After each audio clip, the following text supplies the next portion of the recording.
Hola, buenos Hola, días, ¿qué tal? Hola, buenos días, Sergio, ¿qué tal? ¿cómo estás? ¿Todo bien? Bueno, pues nada, estamos aquí en el segundo día de la PyConES. Muchas gracias por venir, como ha dicho Clara, tan prontito. Y bueno, vamos a empezar ya con la primera charla del día, que mira, me parece súper interesante. Es sobre buenas prácticas para enseñar programación online. Y creo que está muy guay porque seguro nos hemos visto muchos profesores que se han visto forzados y forzadas a pasar a la versión online de muchas de las cosas. Han visto que el formato no es igual, a lo mejor es un poco más aburrido y todo esto. Y creo que puede ser muy interesante aprender, de aprender sobre esto.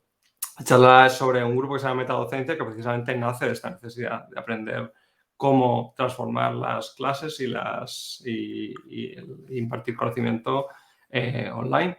Así que, bueno, Sergio, ¿nos puedes contar algo más sobre los ponentes? Sí, van a ser tres, Patricia Loto, Nicolás Palopoli e Irene Bassano. Patricia es licenciada en Sistemas de Información, actualmente forma parte de Accesibilidad de Metadocencia, que es este grupo que comentaba. Ahí trabaja haciendo talleres. Nicolás Palopoli es docente y miembro organizador también de Metadocencia. Es instructor y entrenador de The Carpentries. Y es docente de la Universidad de Quilmes, investigador adjunto de CONICET Argentina. Y luego Irene Bassano es estudiante, está en la carrera de bibliotecnología y trabaja en una biblioteca académica, es instructora certificada de The Carpentries. Así que estas son las tres personas y esperamos que disfruten de la charla. Vale, la pongo yo.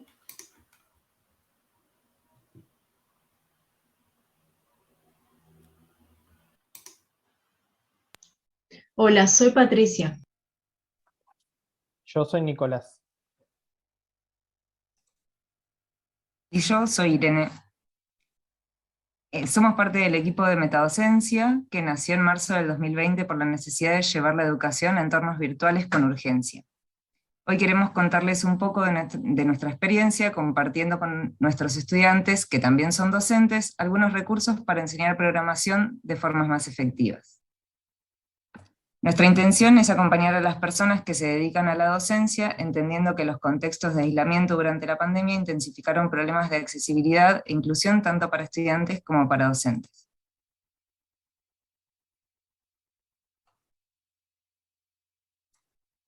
En Metadocencia empezamos siendo unas pocas personas en el equipo y hoy 21 personas hacen posible Metadocencia junto a un gran equipo asesor formado por especialistas en educación y comunidades. Venimos de distintos lugares, algunos de mundo de R, otros de Python, varios docentes e interesados en educación. Nos une la diversidad, las ganas de enseñar y de aprender en comunidad. Con nuestros cursos llegamos a más de 1.200 educadores y enseñamos más de 70 talleres en los que participaron 870 estudiantes docentes de 30 países. Quienes participan de los cursos no solo escuchan nuestros consejos, sino que los viven en carne propia. Por ejemplo, en cada encuentro discutimos sobre la importancia de dar y recibir buen feedback como una manera de mejorar las clases. No solo invitamos a los participantes a escuchar lo que enseñamos, sino también a prestar atención a cómo lo enseñamos y discutir sobre la mejor manera de hacerlo. Hasta acá les contamos un poquito qué es metadocencia y ahora vamos a ver algunos conceptos que vemos en nuestros cursos. Una de los consejos que nos acompañan desde el principio es no asumir, sino preguntar. No asumir que nuestros participantes tienen acceso a una buena conexión a Internet o que saben una determinada herramienta. Desde el primer día, la experiencia de quienes están interesados en participar de nuestros cursos empieza con un formulario que nos permite conocerles. ¿Cuál es su experiencia como docentes? ¿De qué tamaño son sus clases? Y si tienen experiencia usando Zoom, por ejemplo. Otra recomendación interesante es empezar mostrando el mapa, es decir, dando detalles de qué y cómo será tu curso o evento. También explicando cómo funcionan todas las herramientas que se utilizarán. Para clases online, muchas características de las herramientas de videoconferencias no serán obvias para tus participantes. Mostrar el mapa logra que arranquen los cursos con otra predisposición y otras ganas. Un siguiente consejo es utilizar las salas de trabajo. En la virtualidad, las salas de trabajo emulan un poquito la presencialidad. Las salas de trabajo para grupo existen tanto en Zoom como en Meet, incluso en sus versiones gratuitas. La instrucción entre pares es la práctica de enseñanza escalable más efectiva que conocemos. Se basa en que los estudiantes debatan sus respuestas a una pregunta motivadora durante 2 o 3 minutos dentro de las salas para grupo. Estas salas hacen que esto sea relativamente fácil de ejecutar en línea. Toma entre 15 y 30 segundos llevar a todos a las salas y hace mucho para mantener la motivación y la atención de tus estudiantes. Por último, por mi parte, un último consejo: no enseñes sola o solo. Cada gran cirujana tiene una gran enfermera a su lado. Cuando enseñes en línea por primera vez, hace que alguien más monitoree el chat para preguntas, averigua a quién llamar después y así sucesivamente. Si ninguno de tus colegas puede hacer esto, porque probablemente también estén con poco tiempo, puedes pedirle a alguno de tus estudiantes más avanzados que te ayude. Sea quien sea, asegúrate de presentarle al comienzo de la clase y darle el crédito. Veamos ahora algunos consejos útiles durante la clase. Algo muy importante a considerar es cómo motivas a tus estudiantes para no perderlos en el camino. Mine Chetinkaya Rondel nos explica que primero debemos dejar que prueben el postre. Tus estudiantes sin suficientes antecedentes en programación no pueden llenar los espacios mentales y quedan vacíos entre las líneas de código de aquello que ven y el producto final que pretendes lograr. Empezando por contar el final de la historia, da una imagen más clara de cuál es ese producto final y eso motiva a tus estudiantes a perseguir el resultado.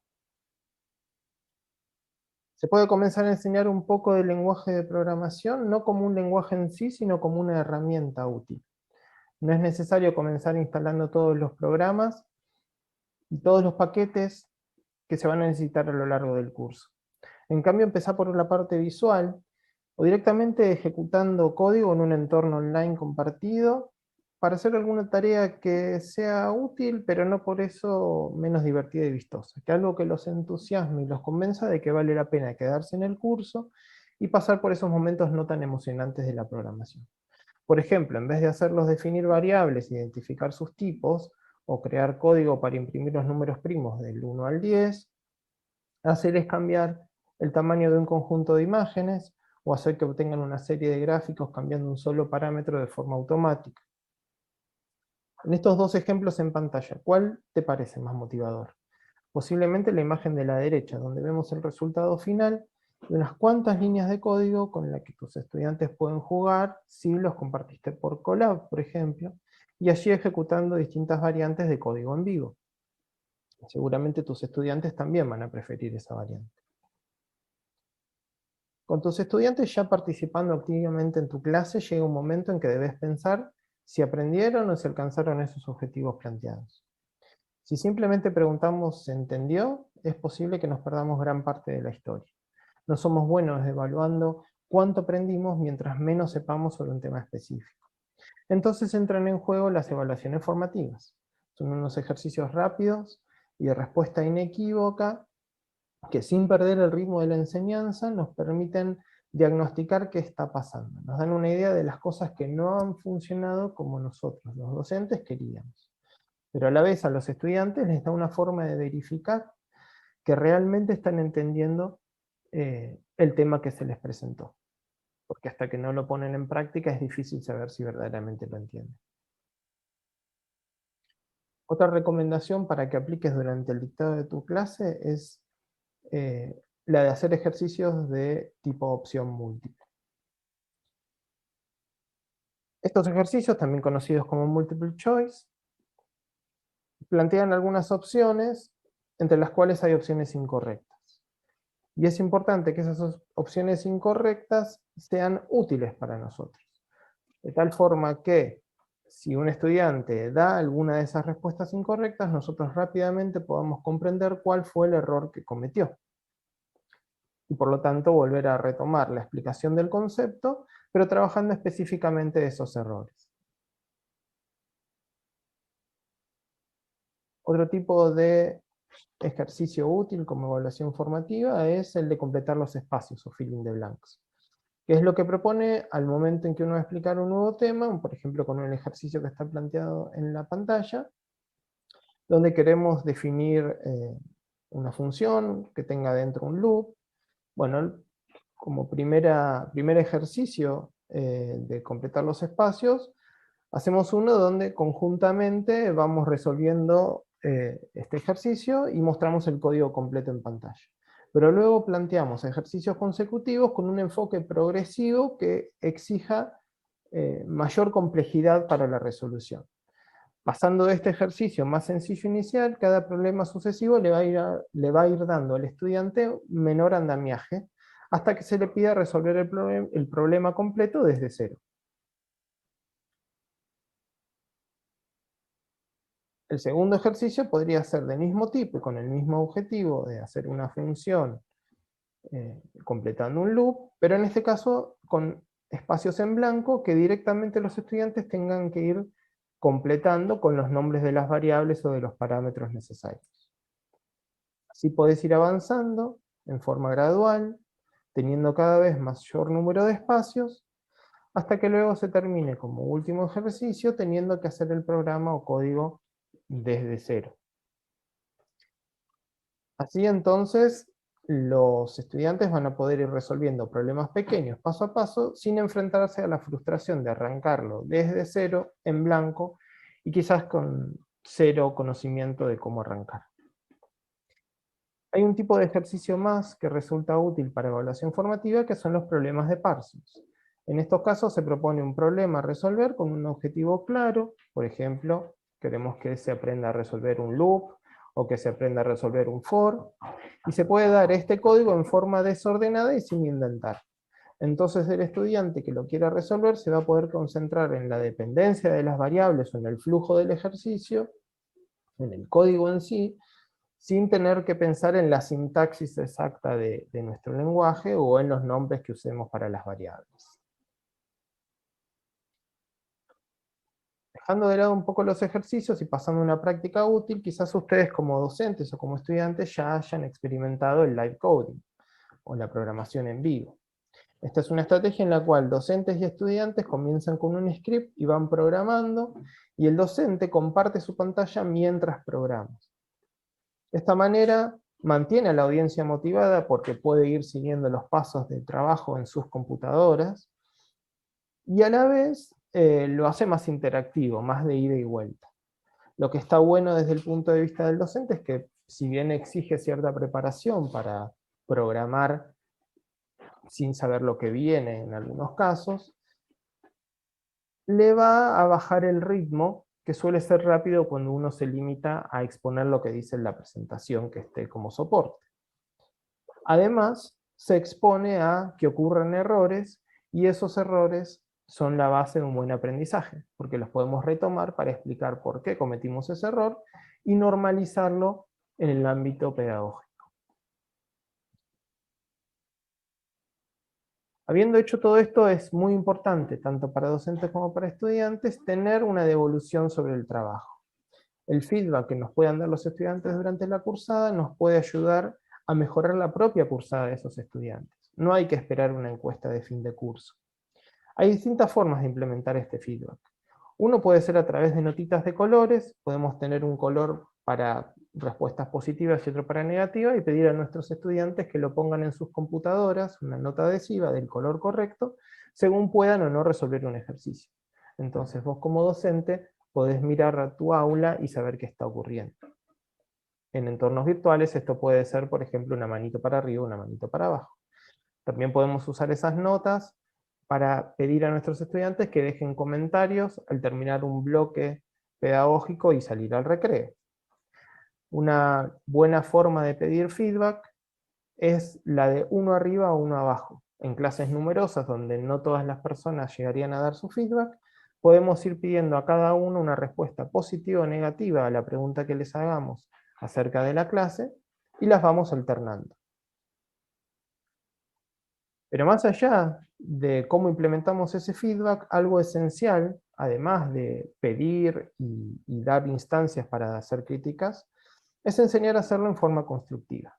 Una buena crítica constructiva debe tener algunos criterios que nosotros como docentes debemos informar y enseñar para que ocurra. Es decir, la crítica debe ser siempre positiva, debe basarse en elementos concretos y dentro de lo posible ofrecer pasos a seguir para mejorar esa experiencia.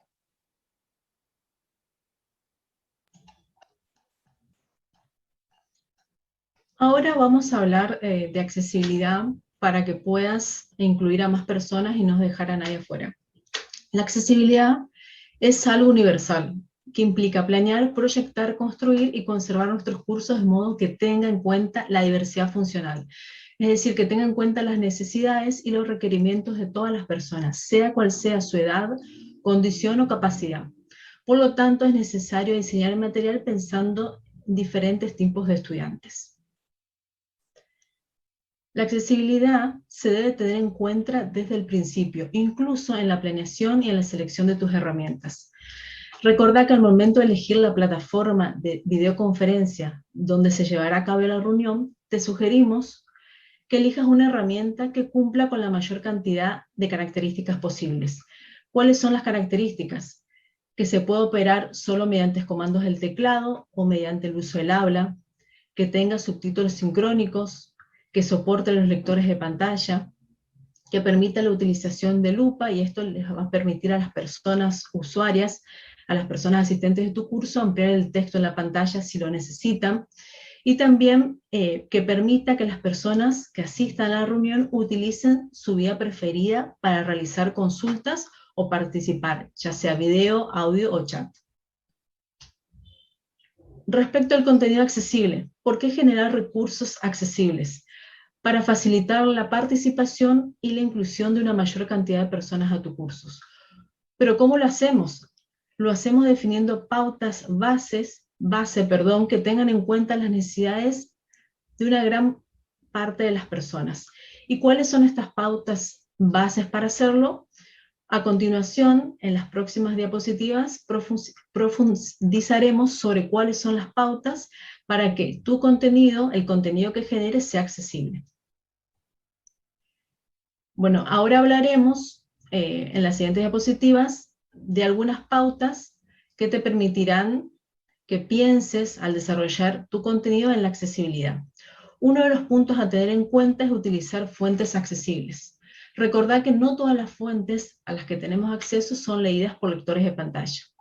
Esto limita automáticamente la cantidad de usuarios que puedan revisar el contenido que has desarrollado. Por lo tanto, para que el material sea más fácilmente legible, las fuentes recomendadas son las que se muestran en la diapositiva. También ten en cuenta que es importante el tamaño y que al utilizar letra grande facilitarás el acceso a tu material. Es recomendable 12 puntos para el texto como mínimo y 14 puntos para los títulos. Recordad que nunca nadie se ha quejado de que la letra sea demasiado grande. La siguiente pauta es utilizar contraste de color apropiado entre las letras y el fondo. Asegúrate que las combinaciones de colores que uses sean accesibles y tengan suficiente contraste. Recordá que deben tener al menos un ratio de 4.5 y que cumpliendo este ítem mejorarás la experiencia de las personas que tengan daltonismo. Otra pauta es proporcionar una descripción escrita para las imágenes. Las personas con baja visión suelen utilizar lectores de pantalla para escuchar la web. Estas herramientas convierten el texto en voz para que la persona pueda escuchar las palabras en un sitio. Entonces, trata de describir lo que está sucediendo en la imagen y cómo es importante para la historia, en lugar de simplemente decir algo como imagen. Recordad que el contexto lo es todo. Y si la imagen es puramente decorativa o si crea redundancia, no es necesario comentarla. También algo que hay que tener en cuenta es que si no se escribe ningún texto alternativo, algunos lectores de pantalla leerán el nombre del archivo de la persona y será una mala experiencia para tu estudiante. La siguiente pauta trata sobre no usar solamente el color para comunicar la información crítica. Cuando comuniques algo importante, muestres una acción o solicites una respuesta, no utilices el color como única señal visual. Las personas con poca agudeza visual o daltonismo tendrán dificultades para comprender el contenido. Entonces intenta utilizar un indicador que no sea el color, sino etiquetas de texto o patrones. Cuando muestres errores en la pantalla, no confíes solo en el texto en color, agrega un icono e incluí un título al mensaje. Y por último, la última pauta, la última recomendación es que utilices subtítulos. Cuando los videos tienen subtítulos, las personas con problemas de audición obtienen la información. Los subtítulos también ayudan a quienes no pueden reproducir sonidos, como los que se encuentran en una oficina ajetreada o en situaciones en las que no se puede escuchar el sonido. Por lo tanto, como ya lo dijimos anteriormente, incluso cuando elijas herramientas o plataformas de videoconferencia, trata de, bueno, que se incluyan los subtítulos.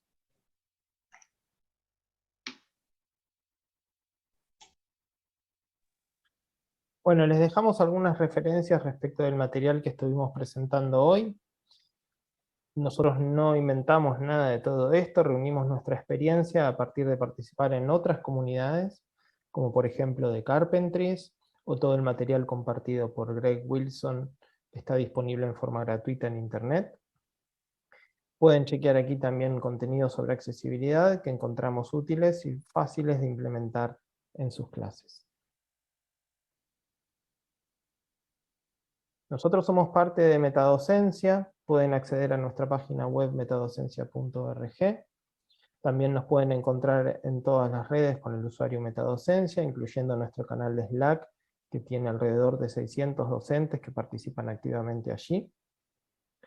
Metadocencia es una organización apoyada por el Instituto Nacional de Tecnología Agropecuaria de Argentina, y también, aunque el trabajo es principalmente voluntario, podemos cubrir algunos fondos para nuestro financiamiento gracias a la Code for Science and Society y la Gordon and Betty Moore Foundation. Entre las principales actividades que llevamos a cabo tenemos los talleres, todos talleres de 3 horas, gratuitos y online, que les invitamos a tomar a través de la inscripción en nuestra página web, y pueden encontrar allí el taller de introducción al ABC para enseñar online, que reúne un grupo de herramientas de aplicación rápida y efectiva en el aula, tanto virtual como presencial, o quizás tengan mayor interés por cómo enseñar a programar, un curso donde visitamos herramientas específicas para enseñar programación, y que hemos visto en parte en los contenidos de hoy. También tenemos un taller de Zoom y un taller de generación de tutoriales interactivos con Lerner. Esto fue todo para la charla de hoy. Gracias por la invitación y quedamos disponibles para las preguntas que quieran.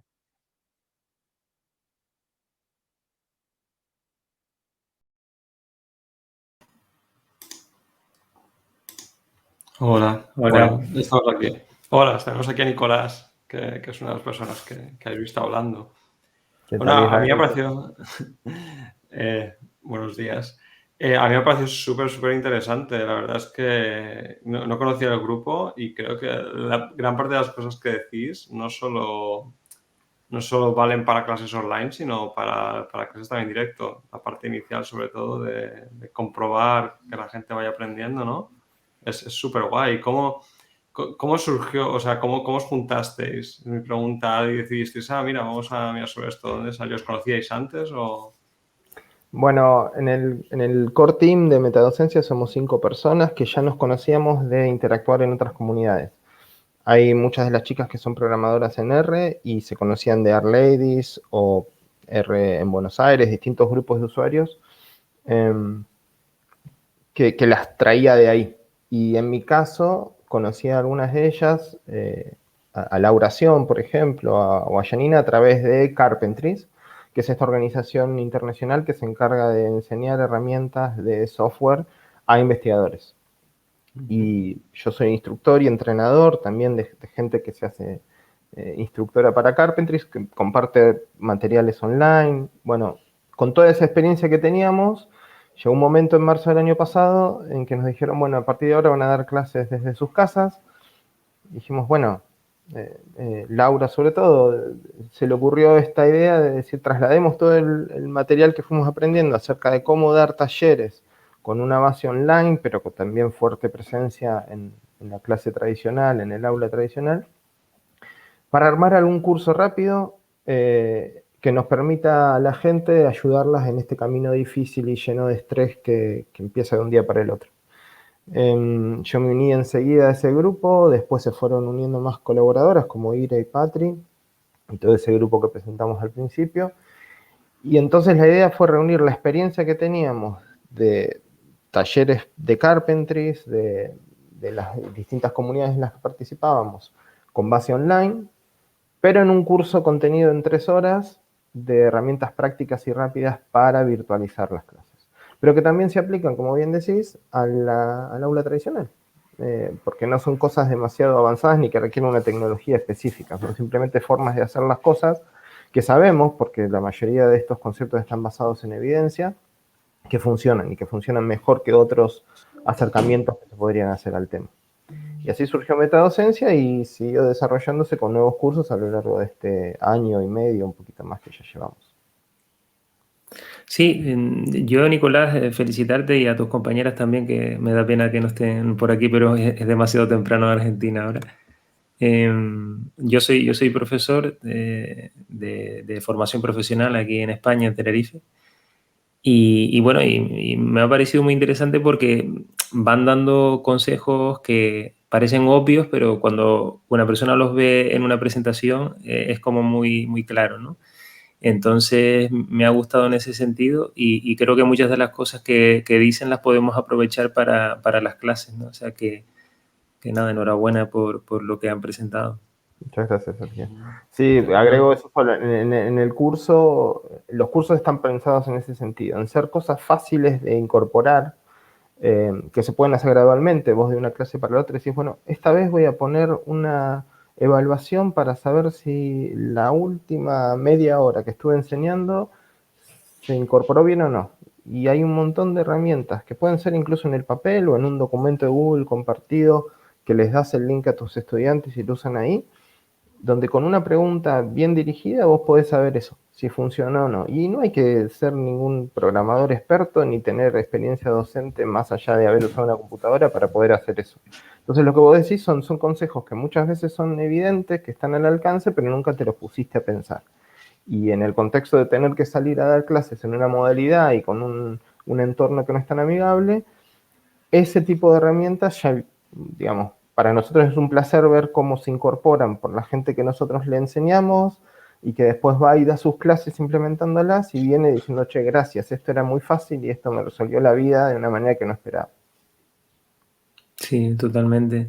Yo no sé si has tenido la misma experiencia, pero en este tiempo que hemos pasado de presencial a online, a mí me resulta bastante duro el no tener el contacto con el alumnado y como que, claro, a veces simplemente ves las miniaturas o ni siquiera porque hay gente que no les gusta ponerse la cámara. Entonces es como muy frío y es muy difícil de conectar cuando tú no estás viendo, estás ahí metiéndote un rollo delante de la pantalla y no hay ese feedback. No sé qué sensaciones tienes tú con eso. Bueno, sobre eso tratamos en el curso, en el intro a la ABC para enseñar online. La pantalla negra, ¿no? La pantallita negra de la videoconferencia, cuando son 1 o 2 no pasa nada, cuando son todas pantallas negras no sabemos a quién hablarle. Entonces nuestro consejo es no enseñes a sillas vacías, porque es prácticamente lo mismo que es ir a un aula presencial, que no vaya ningún estudiante y que vos le estés hablando a la nada. No tenés el tipo de retroalimentación que vos tenés acá ya limitada porque solo es visual y quizás auditiva, pero que en el aula sabés el que se quedó dormido porque está roncando o porque está hablando con el compañero de al lado. Bueno, vos ya sabés que estás perdiendo la atención. Acá es más difícil hacerlo. Entonces, un consejo práctico es, si todas son pantallas negras, enfócate por cada clase en 4 o 5 alumnos. Pediles expresamente a esas personas, avisándoles antes que les vas a pedir que estén atentas, y entonces dirigí tus consultas y la participación a esas personas. La clase que viene, agradecerles y cambia a otras. Entonces, si vos vas rotando, siempre lográs que las personas estén atentas porque les puede tocar. No sos tan invasivo como para pedirle a la persona que esté todo el tiempo prendiendo su cámara, y a la vez respetás en el caso de que alguien te diga, mira, estoy en un contexto desfavorable, no quiero que mi casa con mis líos de mi casa se esté transmitiendo, bueno, le permitís eso, pero sabés que va a haber otras personas que te van a poder acompañar. Muy interesante. Gracias, Nicolás. Tenemos una pregunta que habían hecho en el canal y acabamos, que comenta Cristian, si pudieras elegir un elemento que es clave para mantener el interés de las personas que asisten al curso, ¿cuál sería? Bueno, es tanto online como presencial, pero creo que online se intensifica más. Hay dos elementos. Uno es, desde lo personal, la empatía. Si vos demostrás que la persona que está accediendo a tus clases, a vos te importa como docente que esté en tus clases, esa persona va a seguir estando motivada por estarlo. ¿Eso qué implica? Que cuando no puede estar, comprendas que no puede estar y no le exijas la presencialidad completa en un entorno que no es favorable, pero que si después te hace una consulta, también estés disponible para responderla fuera de la clase. La disposición en el sentido de dirigite a la persona, mira la cámara, no estés dando clase hacia allá. Si quieren pueden visitar entre los links que tenemos ahí disponibles en la página, hay un par de videos de hacer live coding bueno y hacer live coding malo. Y la diferencia está en la disposición de la persona que es docente. Si maltrata a la persona porque interrumpió cuando estaba hablando, eso ya te baja la motivación. Entonces, desde la empatía, en todo sentido, eso se baja en concreto a un montón de prácticas que favorecen que la persona siga motivada. Y otra cosa importante es esto de los feedback.